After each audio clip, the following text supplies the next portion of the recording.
Hello again, my favorite first graders. I hope you're doing well. I want to talk about some phonics again today. Last week on some of your phonics papers, you saw a special phonics sound, and I don't think I mentioned it on my last video. So I want to review that special sound with you, as well as talk about some of the new sounds that you're going to see on this week's work. Now remember, a special sound, there's all kinds of special phonic sounds, and sometimes they're like bossy R. They're a vowel and a consonant together, or sometimes they're two vowels together. And so this week you're going to see different combinations of special sounds. And the first one I want to review is the ow sound. Now you saw this a little bit last week, I think on one of your phonics papers last week. You saw the special ow sound. Now there's two ways to make the ow sound. There's OW or OU. Anytime you see an OW or an OU together, it makes the ow sound. Now, I know that you remember this from kindergarten, so this is just a quick review, refresh your brain a little bit on how to make the ow sound. Because remember, phonics is about reading and writing words. It helps us in our spelling, it helps us in our reading, it helps us when we write stories. That's why we need to learn these special sounds. So when O and W are together, it makes the ow sound, like in cow, in how, and now. Also in words like brown, or town, or frown. Now let's look at OU. When O and U are together, it makes the ow sound, like in the word sound, ground, hound. That makes the OU. OU makes the ow sound in those words too. Now look at the bottom here. We have OUR, hour. Now I'm pretty sure that was on our wow word test a few weeks back. Hour. Now look at the word underneath it.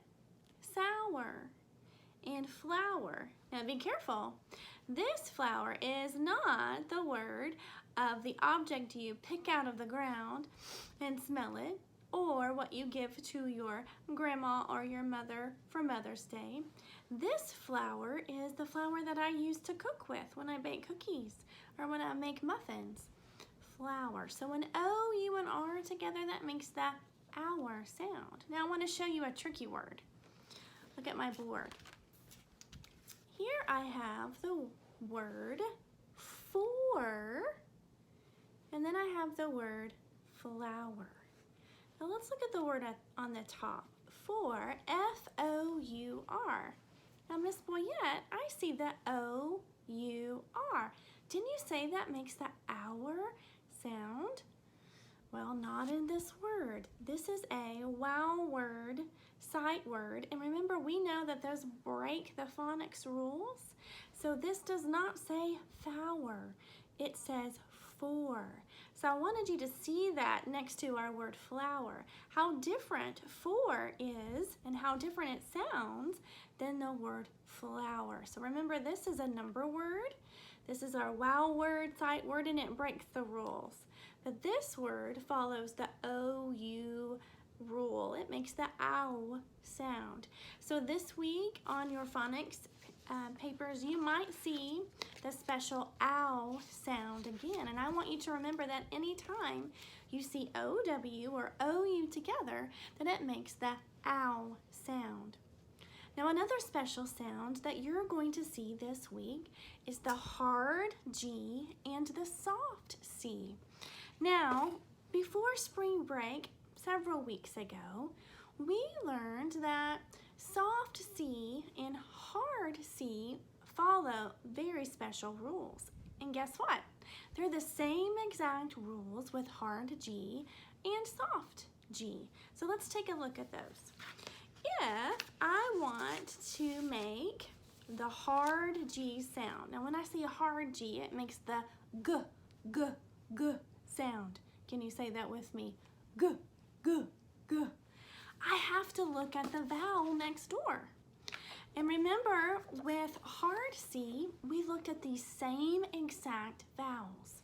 So if you see the vowel A, O, or U, that's going to remind my brain that it's going to make the hard G, G sound. Let's look at these words. Look at the word goofy. I see the vowel O right after that G. So it makes the G sound. Gas, gum, game. All of those words make the hard G, G sound. And the reason I know that is because it follows this vowel rule. I either see an A, an O, or a U right after the G. Now let's talk about the soft G sound. Now the soft G follows the same exact rule as the soft C. We have to look at the vowel. So if it makes the soft G sound, now this time the sound is different. It's going to make the J sound, kind of like a letter J, J. But I have to look at the vowel. In order for it to make the J sound, I have to see an E, an I, or a Y right after that letter G. Let's look at these words. Gym.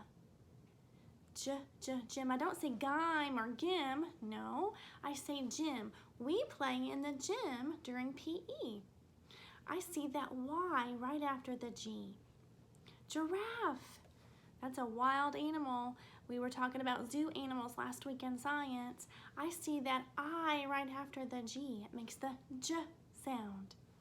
Here we have germ. Oh my goodness, that's all I'm hearing about on the news. Wash your hands to fight away the germs. I see that E right after the G. Jenny, this is a girl's name with a capital G. Jenny, I see that Y right after the G, and that reminds my brain when I see those vowels that the G is gonna make the J sound. J. So let's review one more time.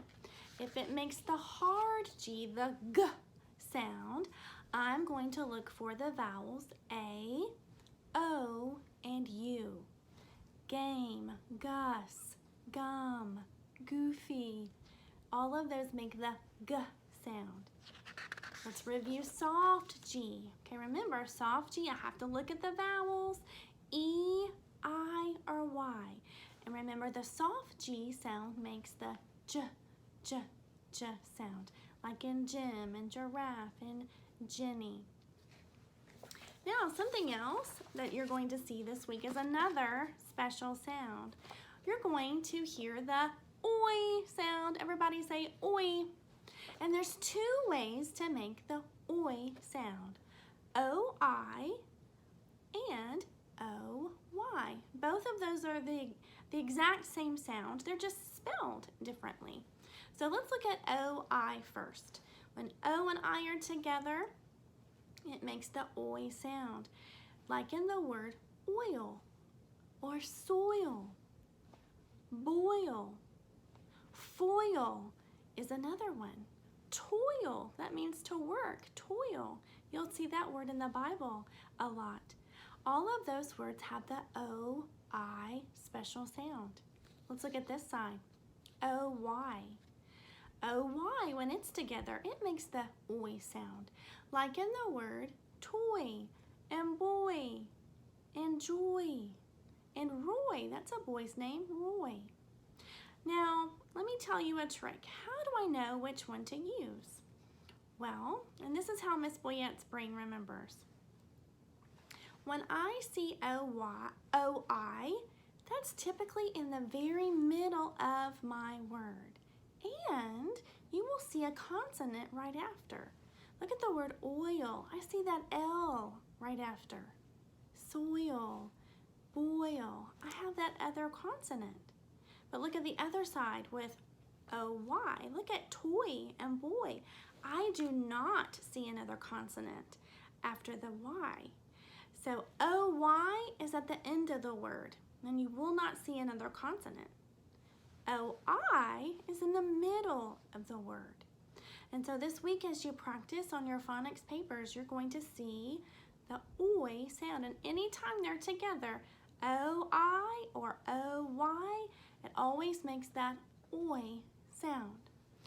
Something else I want you to practice this week is capitalization. Now, we talked about that a long time ago, how we always capitalize the very beginning of a sentence. You always capitalize your name, your first name, your last name. You always capitalize the letter I. We always capitalize the letter I. Even if it's smack dab in the middle of a sentence, we always capitalize that. And we also talked about proper nouns, like Mrs. Boyett. That's a proper noun. That's my name. Dr. Nave, Mr. Gardner. Those are proper nouns. And we capitalize proper nouns. But then there's a few more that you're going to see this week. You're going to see things like days of the week, months of the year, and holidays. Boys and girls, these are proper nouns, and we always capitalize these proper nouns. So let's think about some examples. Here's a day of the week, Monday. Monday is always capitalized, and we capitalize that first letter, not the whole entire word, just the very first letter. So anytime you write Monday in a sentence or in a story, it is always going to be capitalized. Even if it's smack dab in the middle of a sentence, you would capitalize Monday. Friday is another day of the week. We'll capitalize that F. March, that's a month of the year. That's this month. We always capitalize that first letter, March. April, that's the month coming after March. We're going to capitalize the first letter in April, that A. Now let's talk about holidays. This holiday is coming up, Easter. I would capitalize that first letter in Easter, that capital E, not the whole word, just that first letter, the very first letter is capitalized. How about the word Christmas? Christmas is a holiday, and you're going to capitalize it. Even if it's in the very middle of a sentence, even if it's at the very end of a sentence, we always capitalize months of the year, days of the week, and holidays. All right, I want you to work really, really hard this week in phonics. Do your very best, and remember, I love you so much, and I can't wait to see you. I hope to talk to you soon. Bye-bye.